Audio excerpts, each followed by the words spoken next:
જય સ્વામિનારાયણ વિદ્યાર્થી મિત્રો, બાયોલોજી ઈ વિદ્યાના ક્લાસમાં આપનું સ્વાગત છે.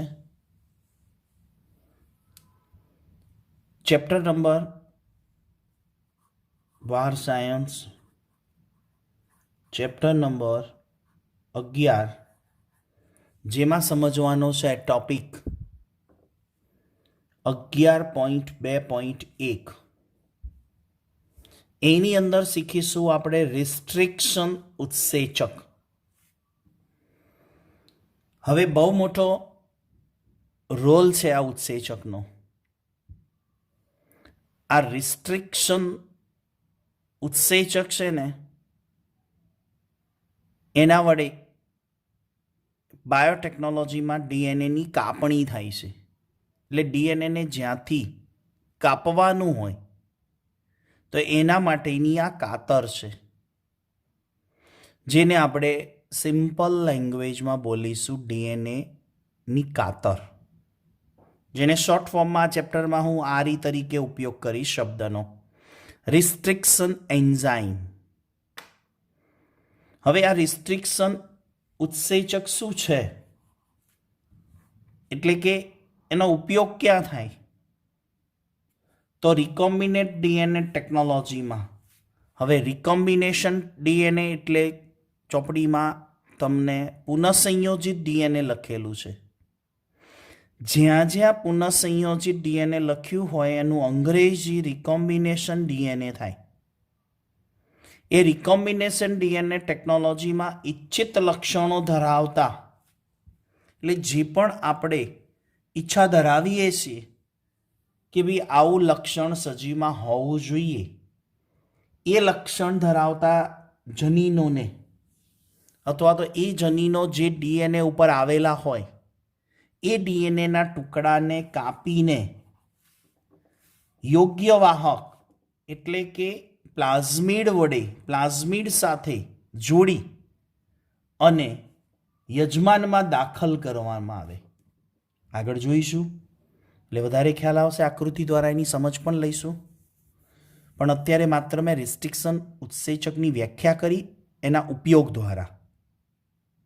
તમને વ્યાખ્યા પૂછાય રિસ્ટ્રિક્શન ઉત્સેચક શું છે, તો તમે લખી શકો રિકોમ્બિનેશન ટેકનોલોજીમાં ઇચ્છિત લક્ષણો ધરાવતા ડીએનએના ટુકડાને કાપીને યોગ્ય વાહક, જેને આપણે પ્લાઝમિડ તરીકે ઉપયોગ કરીએ છીએ, પ્લાઝમિડનો ઉપયોગ કરીએ છીએ, એમાં જોઈન્ટ કરીને યજમાન કોષમાં દાખલ કરવામાં આવે.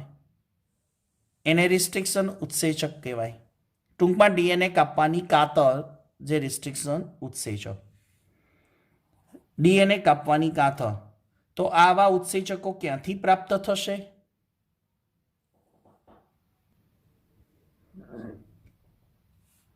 એને ઉત્સેચકો ઘણા બધા મળશે, તેનું નામકરણ શું કરીશું, ક્યાં કેવી રીતે કાર્ય કરશે, કેટલા પ્રકારના છે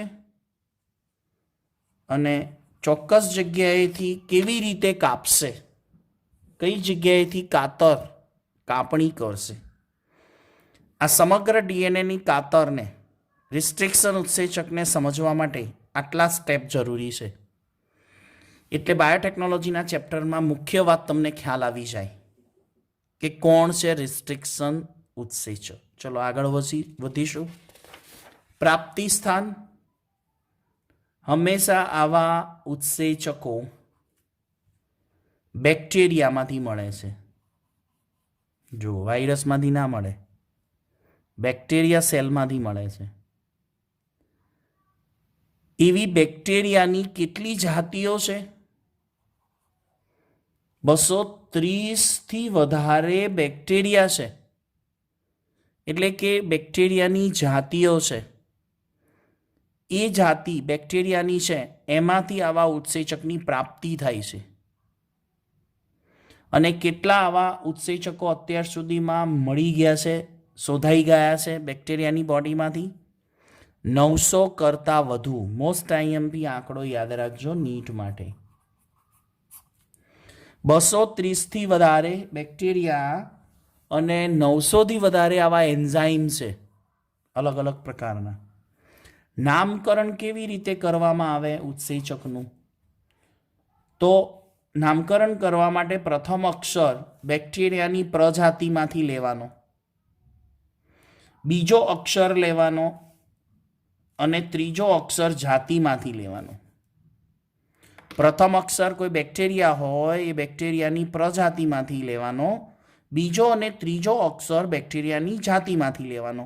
એટલે આ ઉત્સેચકનું નામકરણ જે તે બેક્ટેરિયાના સાયન્ટિફિક નેમમાંથી જ બનાવવામાં આવે, વૈજ્ઞાનિક નામમાંથી જ બનાવવામાં આવે. ઉદાહરણ તમને આપ્યું છે.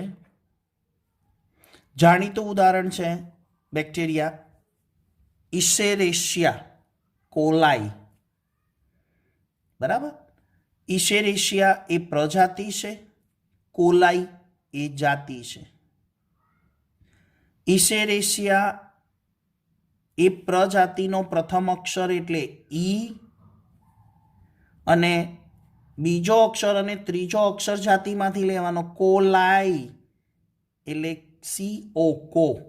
એવી રીતે એને ડેફિનેશન સમજી શકાય, કેવી રીતે નામકરણ કરી શકાય.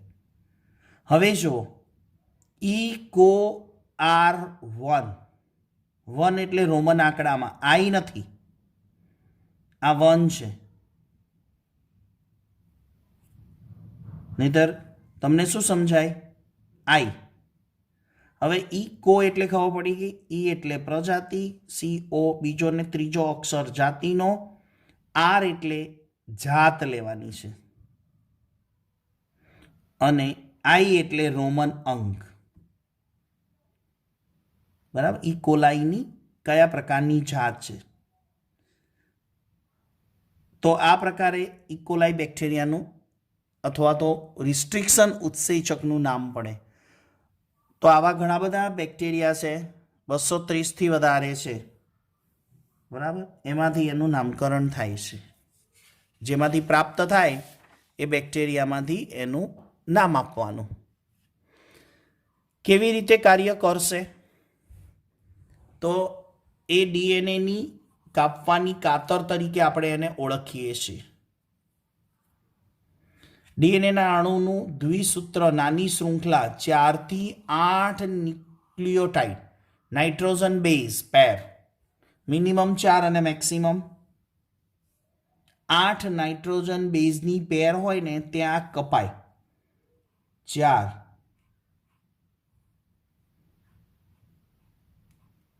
5 6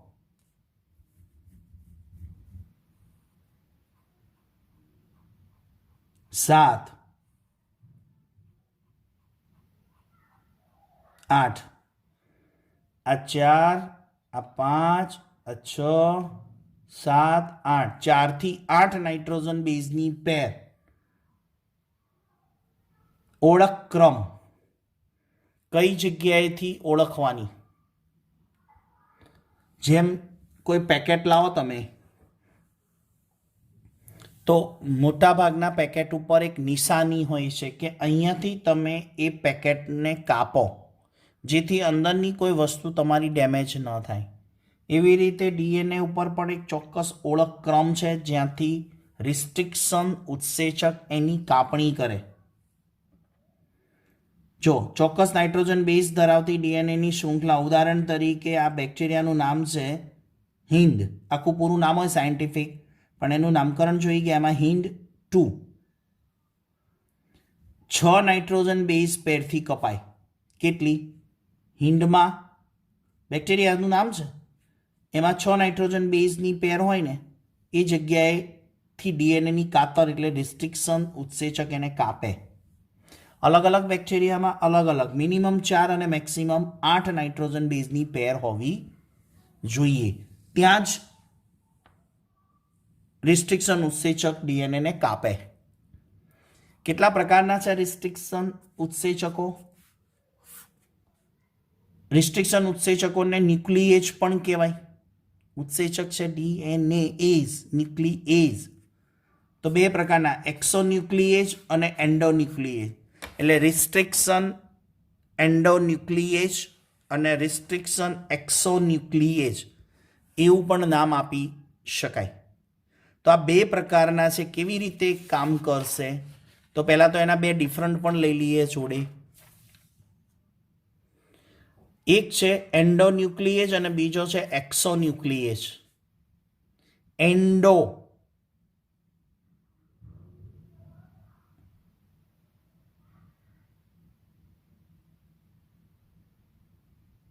અહીંયા જરા નામ સુધારી દઈશું.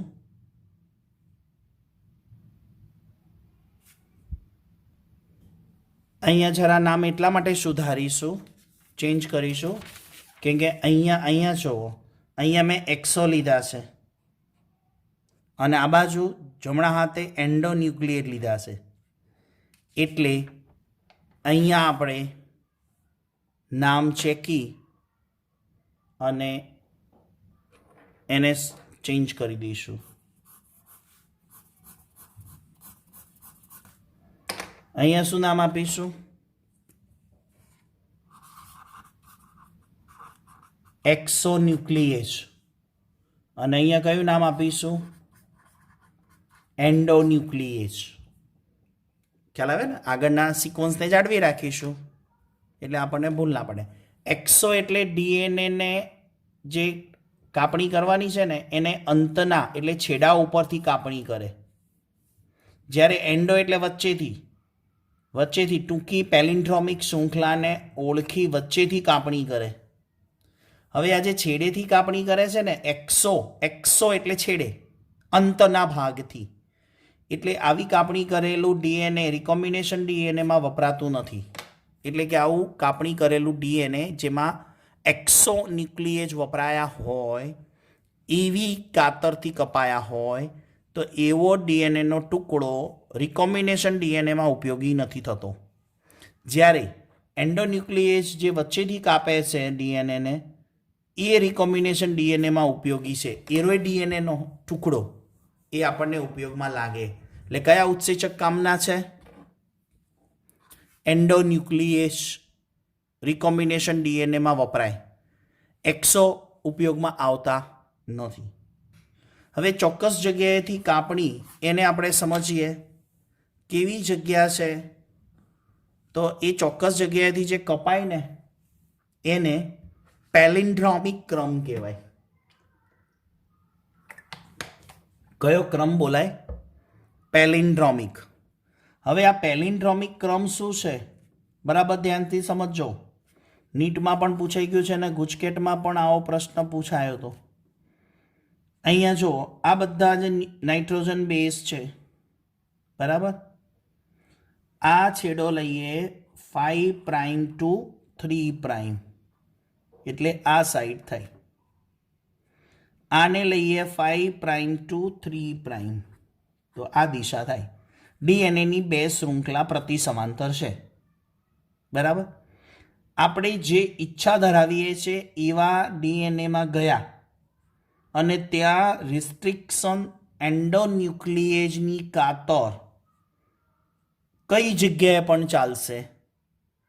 તો અહીંયા બરાબર આ નાઇટ્રોજન બેઝનો ક્રમ છે ને એને જુઓ. પહેલાં તો કેટલા છે ગણી કાઢો. 1 2 3 4 5 6, હે ને? આગળની વાત થઈ ને. મિનિમમ કેટલા? 4 અને મેક્સિમમ 8 નાઇટ્રોજન બેઝની પેર હોવી જોઈએ. અહીંયા 6ની બેઝ પેર છે. હવે ધ્યાનથી જુઓ, તમે આ શૃંખલા ઉપર આ દિશામાં વાંચવાનું આ દિશામાં. આ હું એરો મારો છું ને એ વાંચનની દિશા છે. આ લેફ્ટ સાઈડ અને આ રાઈટ સાઈડ. તમે લેફ્ટથી રાઈટ વાંચો. G A T T C. Okay. હવે તમારે નીચેની પ્રતિ સમાંતર જે શૃંખલા છે એની રાઈટ સાઈડ અને આ એની લેફ્ટ સાઈડ. અહીંયા તમે વાંચ્યું લેફ્ટ ડાબી બાજુથી જમણી બાજુ વાંચ્યું. તમારે અહીંયા હવે આ શૃંખલા ઉપર વાંચવાનું છે જમણીથી ડાબી તરફ. એક શૃંખલા ઉપર તમે ડાબેથી જમણે વાંચો, સામેની અપોઝિટ શૃંખલા છે એના ઉપર જમણીથી ડાબી વાંચો. હવે અહીંયાથી આ બાજુ વાંચો જી એ ટી ટી સી. સમજાય છે કંઈ? તમે આ બાજુ વાંચ્યું ડાબીથી જમણી બાજુ, તો અહીંયા જુઓ જી છે, તો અહીંયા પહેલો ક્રમ કયો છે?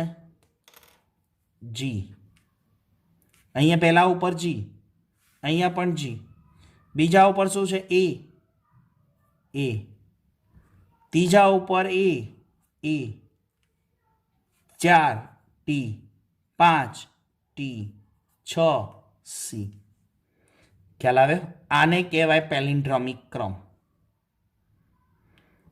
એક સાઈડથી બીજી સાઈડ, જમણીથી ડાબી અને ડાબીથી જમણી વાંચો અને આ બાજુ જમણીથી ડાબે વાંચો, બંનેનો ક્રમ આ બાજુ જાઓ અને આ બાજુ જાઓ તો સરખો આવે.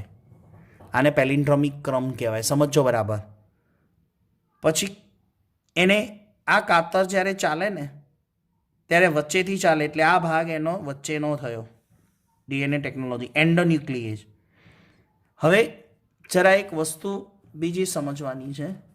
આ પેલિન્ડ્રોમિક ક્રમ ઉપર જ્યારે પણ કાતર ચાલે છે ત્યારે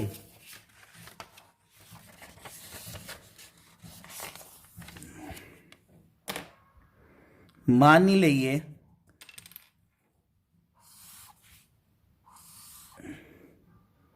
કે આ આપણે શું છે? પેલિન્ડ્રોમિક ક્રમ.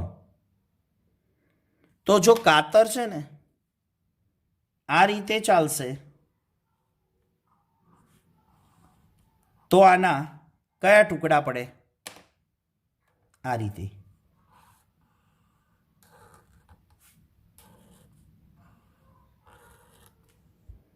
આને કહેવાય બૂઠા છેડા. જ્યારે આ એન્ડોન્યુક્લિએજ જો આ રીતે કાપે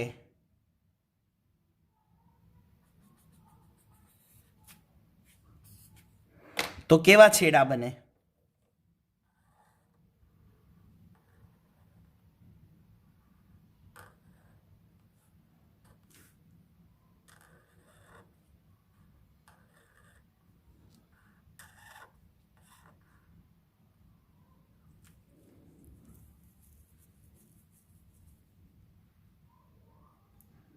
સોરી હો,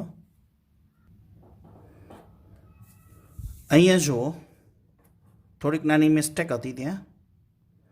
અહીંયા એક ચોક્કસ જગ્યા આપણે ઓળખાઈ ગઈ કે ભાઈ પેલિન્ડ્રોમિક ક્રમ શું છે. બરાબર? તો એ પેલિન્ડ્રોમિક ક્રમ ઉપર જો કાતર આ રીતે ચાલે, આને પેલિન્ડ્રોમિક ક્રમ છે. આ બે બોર્ડર બતાવીને લાલ, એ ઓળખ શૃંખલા છે, પેલિન્ડ્રોમિક ક્રમ છે. જો એન્ડોન્યુક્લિએજ વચ્ચેથી જ પણ જો આ રીતે કાપે ને તો કયા છેડા મળે છે? જોવા બૂઠા છેડા. ઓકે. પણ જો કાતર આ દિશામાં ચાલે તો આપણને એક છેડો અને આ બીજો છેડો, આ બે જે કેવા મળ્યા? ચીપકુ છેડા, સ્ટીકી એન્ડ. તો ડીએનએ ટેકનોલોજીમાં આનો ઉપયોગ થાય છે, આનો ઉપયોગ થતો નથી. ખ્યાલ આવી ગયો? તો એને પેલિન્ડ્રોમિક ક્રમ ઉપર જે કાપણી થાય છે એ આવી રીતે થાય છે. આ સ્ટીકી એન્ડ કહેવાય, ચીપકુ છેડા.